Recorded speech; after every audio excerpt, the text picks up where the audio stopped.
Hello and welcome. It's Rebecca Rebley from the My Best Life Now show. And Teela Herman.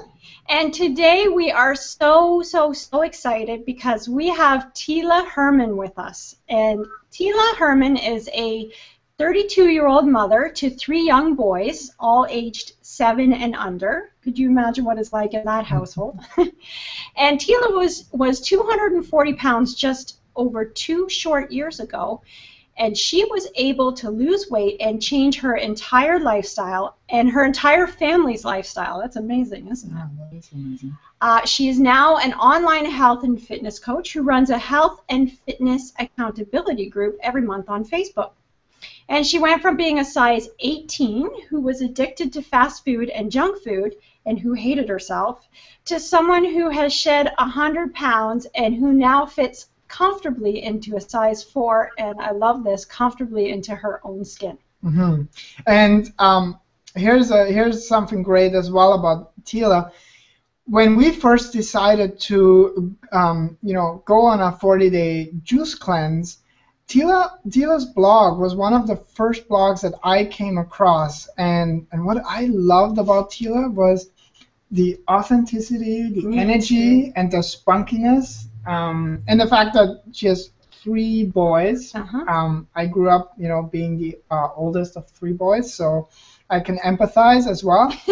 And it was just exciting to see her not just do it once, but actually she's done it twice. And so without further ado, Teela, welcome on the show.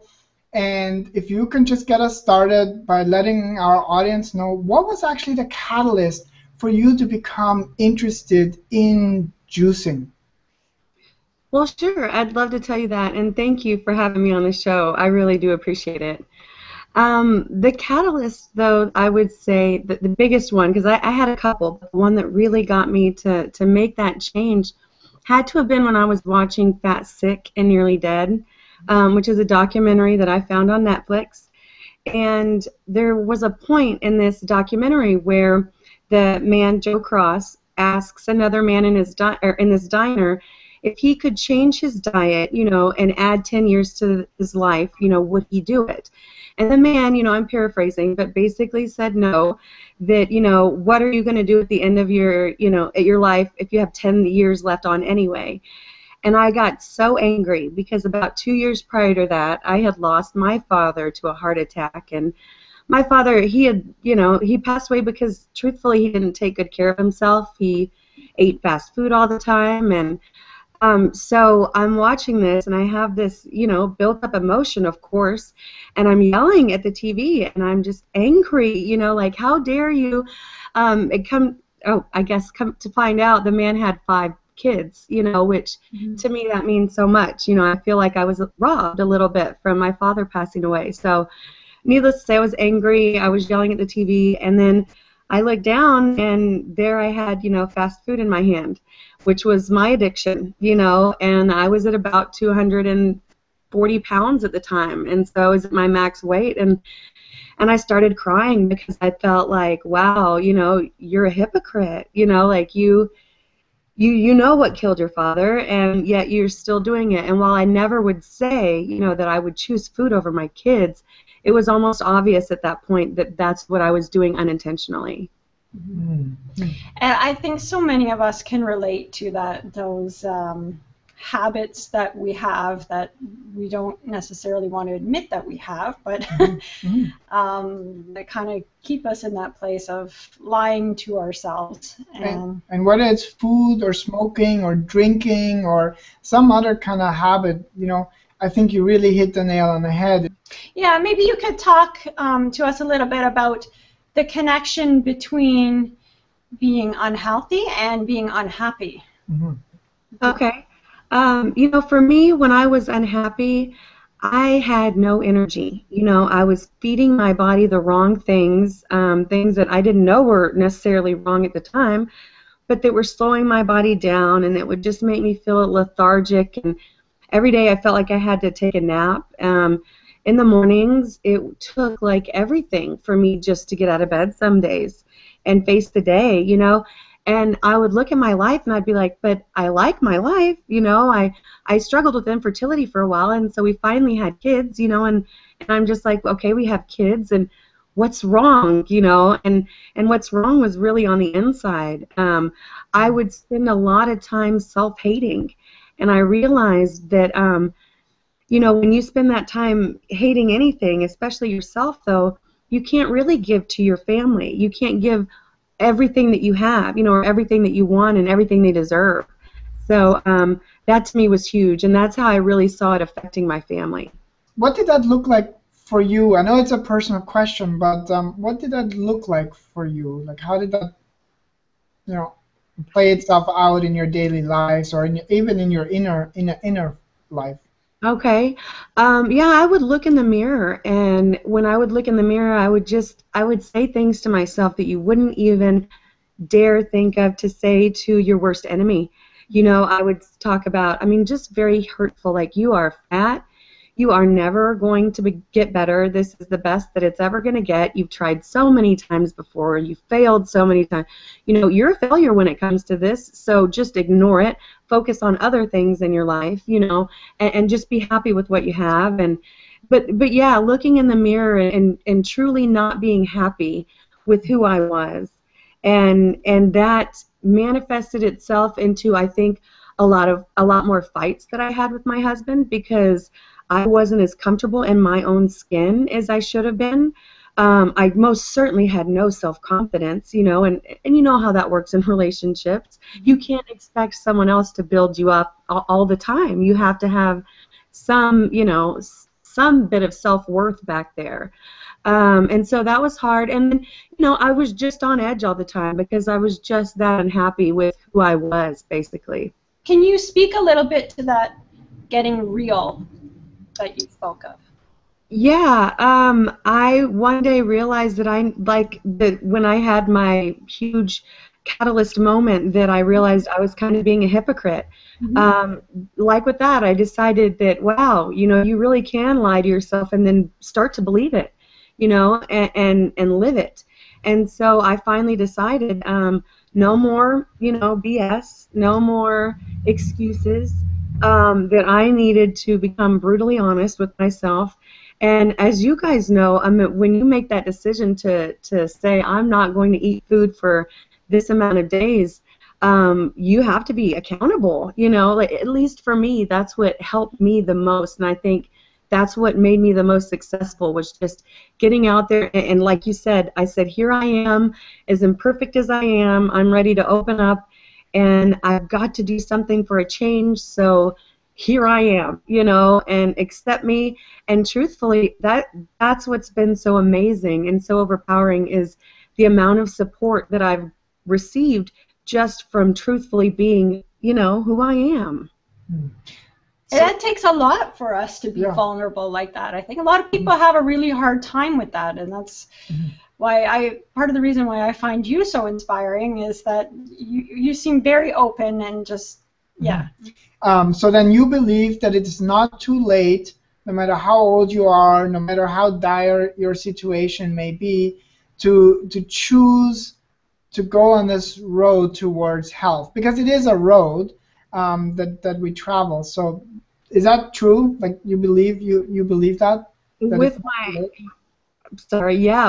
my whole heart, I do. I believe that it doesn't matter. I've helped people anywhere from under the age of 18 up into well into their 60s, just get started, and a lot of people are afraid to start because they feel like it's just this huge, insurmountable obstacle that they have to overcome. But all you have to do is just break it down, into little small pieces, and then every day becomes a little bit easier and a little bit easier. Mm-hmm. What would you say are the 5 most common obstacles, or we can really, on our show, we can call them excuses, because that's what they are, that you hear from people when you talk to them about juicing or starting a healthy lifestyle? I love this question. Mm-hmm. I would say number 1, they say that it takes too much time. Mm-hmm. And I don't buy that, because to me, it's your health. You know, like the question in the diner, if you could add on 10 years to your life, what's stopping you, you know? A lot of other people think that it's too expensive and they can't afford it, because a lot of people, it boils down to the dollar. But for us, what we had to do was sit down and look at our budget.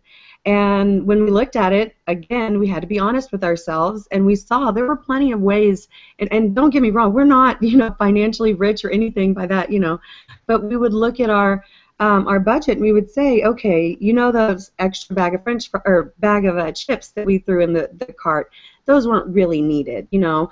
I don't necessarily need to go out on my girls' night out during this 40 days. I think I can put that off, you know. And we sat down with our family, with our kids, and we told them, you know, we used to go out to eat fast food at least once a week before, but that's changing because mom and dad aren't healthy, and mom and dad need to get healthy. You know, so we just told them flat out, you know, we're not going to be going to fast food and eating out, and we're committing to this. And when everybody knew about it, it helped a lot, you know. A lot of times people are afraid that they're going to be thought of as being crazy. So I'd say that would be number 3. You know, I'm sure you guys get it all the time. People are so afraid. We're very familiar with that one, yes. Yeah, but we'd love to hear from you, though. Yes. You know, you're starving yourself, and did you not know that you're not getting any protein? And you know, you get the whole gamut of it. But at the end of the day, I was like, I wasn't. My friends aren't the ones that have to live with my choices, you know. They're not the ones that have to get on and put on that size 18, you know, jeans that barely fit, you know. They're not the ones that were canceling girls' night outs at the last minute because they just were too embarrassed, you know, to show up. So I finally just decided, you know, crazy or not, you know, I've been known for worse, you know, so I was okay with being known for as crazy, and with regards to getting my health under control. Let's see. Number 4, I don't have any support at home. And that is a hard one. You know, it's hard when you live around a lot of little children, you know, or maybe a spouse that's just naturally, that has just this most fantastic metabolism, or, you know, and it is hard when you have people that are constantly kind of downplay any effort that you put in towards making positive changes. And for that, I just say get online and find a buddy. You know, get online and find a friend that can understand where you're coming from. Like, get into a group with other juicers.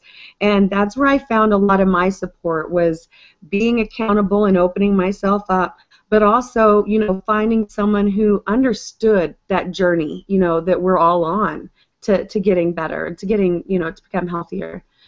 And then the last one, everybody, you know, I'm afraid to fail. And everybody's, and that's what I tell everybody, everyone's afraid to fail. You know, don't think that ever goes away, you know. You just, it's about getting back up again, you know, and it's about not letting that failure to define you.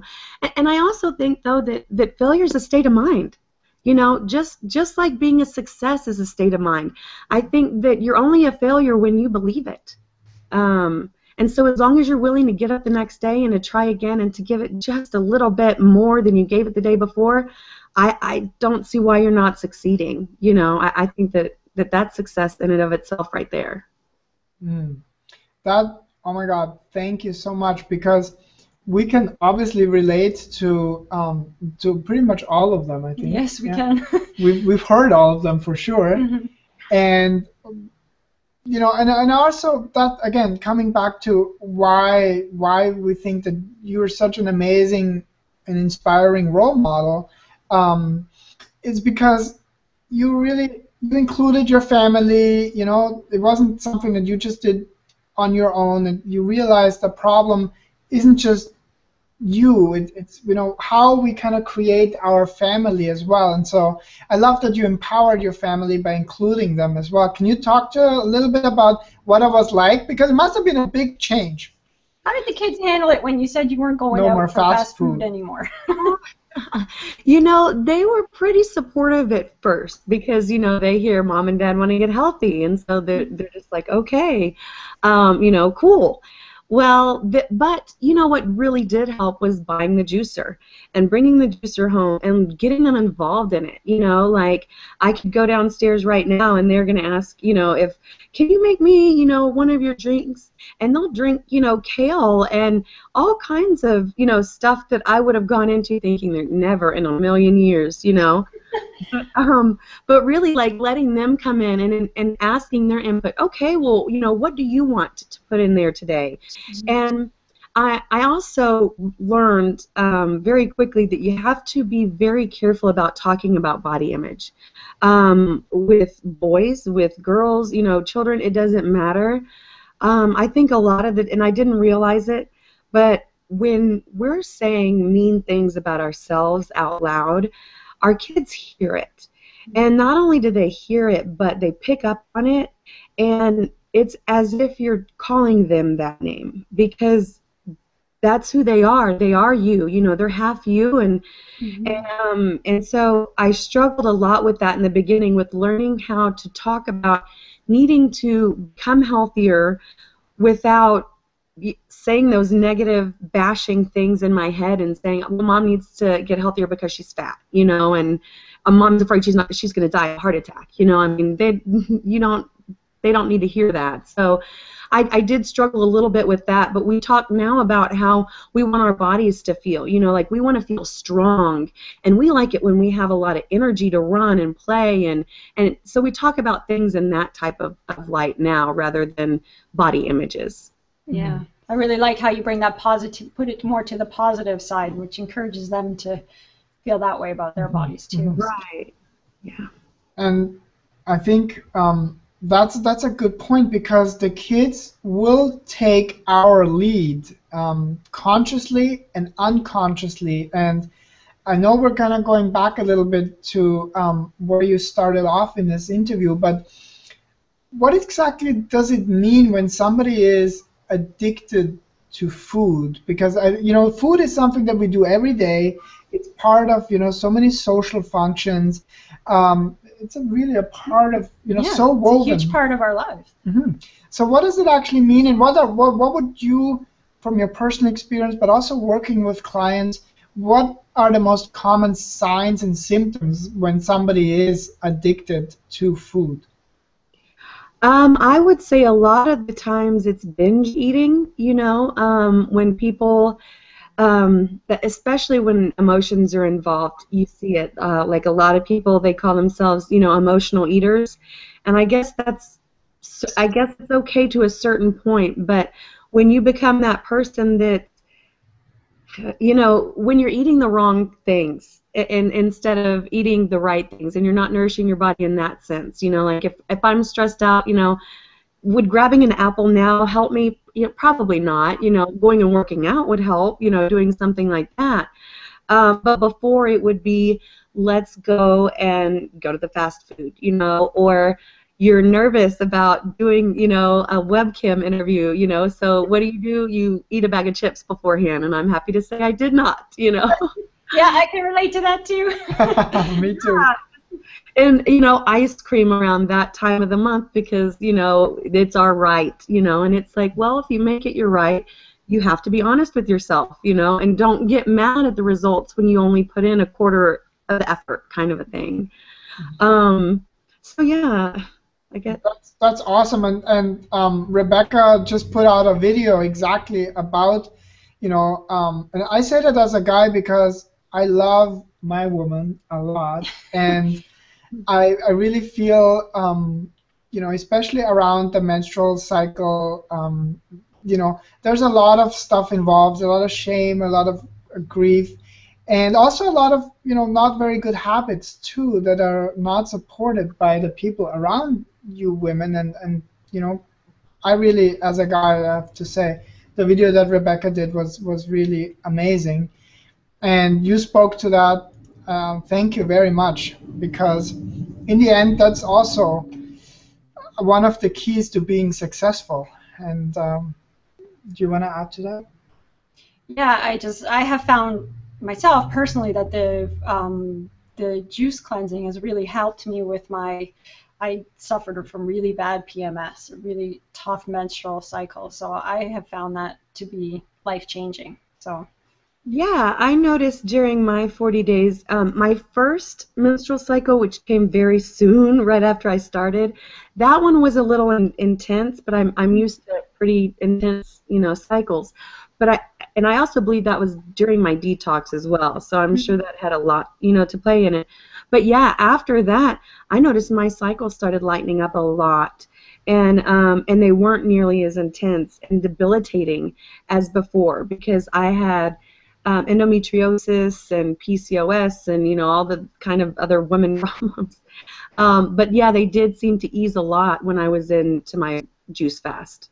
Yeah, and that's been my finding as well. So that's great to hear. So now that we're on the topic of juice fasting, maybe you could elaborate on some of the other experiences that you had during, I know you've done the 40 days, just like we have done. So maybe you could let us know a little bit more about some of the other changes that happened for you during that time. Okay, well, after my juice fast, I kind of had a problem with knowing what foods to eat. I mean, I would go out and I would eat what I thought were healthy foods, and then I would slowly start seeing that weight come back on. And when you're going into it for weight loss and you've gone 40, or for any reason, mind you, and you're dedicating to not eating a single morsel of food for 40 days, and you see that weight start to come on, I mean, you want to scream. So I kind of would go back and forth until finally I decided, okay, now I'm not making this about fasting. I'm making this about a yo-yo diet, and that's not okay because I see that a lot. I see a lot of people that will come into this with the sole reason of losing weight, and that's the only reason that they want to do it.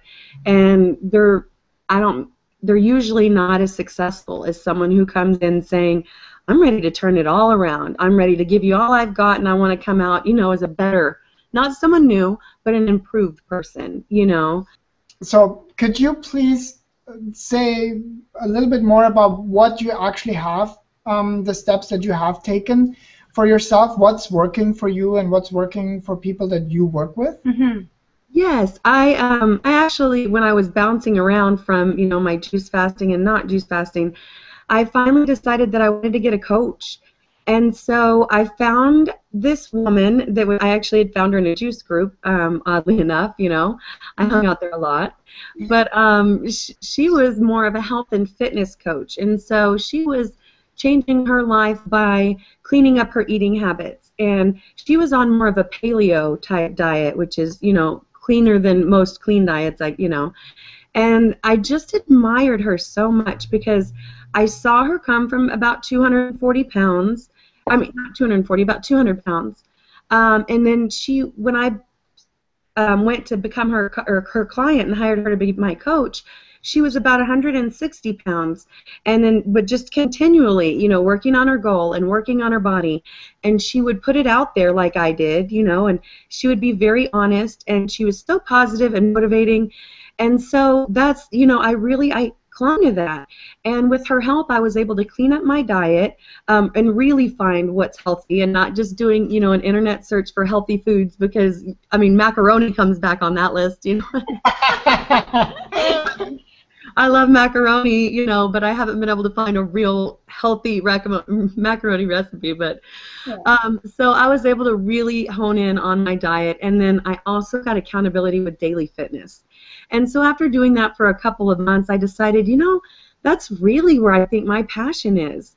And I've changed. I would have never imagined, 2 years, even a year ago, if you were to tell me, yep, I know that one day you're going to become an online health and fitness coach and you're going to help people clean up their diets and hold them accountable to their daily fitness, I would have laughed at you, but it's just funny how life takes you, in the direction where you need to be. And I really, truly feel now that I've found my passion for life. And that more than weight loss alone has, that's been the number one, I think, is just really getting a new lease on life. And we're finding that with so many people that we're talking to about this, that it's, the weight loss is nice and the good skin and the clarity and all of that stuff, but just really what it kind of jump starts for you in terms of, you know, your mindset and what you're doing. And yeah. And the sense of empowerment is huge. And that's what I tell people all the time that are struggling, that are like, I feel like I'm depriving myself. And I said, you've got to switch, you know, your mindset, because right now you feel that you can't have them. And truth be told, you can go out and have 20 of them, you know, whatever it is that you're craving. But you are being strong and you're making the conscious decision to not. And I was like, and what an empowering feeling is that, you know, truly taking control. And not just locking yourself up in a room, you know, for 30 days and refusing, you know, to deal with life. So, yeah. And that's what we always say when somebody says, oh, you can't have that right now. We say, well, actually we can. We just choose not to right now.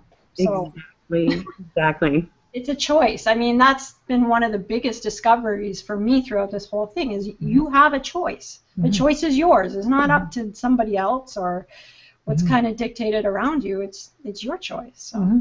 Exactly. Whether or not you like those choices, you know, but we all have choices in life, you know, and I tell people, you know, that saying that they say nothing tastes as good as skinny feels. I mean, I'm not in it for skinny, so I don't care about the skinny part, you know, but no, nothing tastes as good as being comfortable in your own skin, you know, because until you're comfortable in your own skin, you just walk around miserable all the time. And you miss out on life, quite frankly, too, right? Because you're always so focused on that misery and focused on what's wrong. There's no opening up to what's actually right and what's amazing. So, Teela, how can people get in touch with you? How can they learn more about you?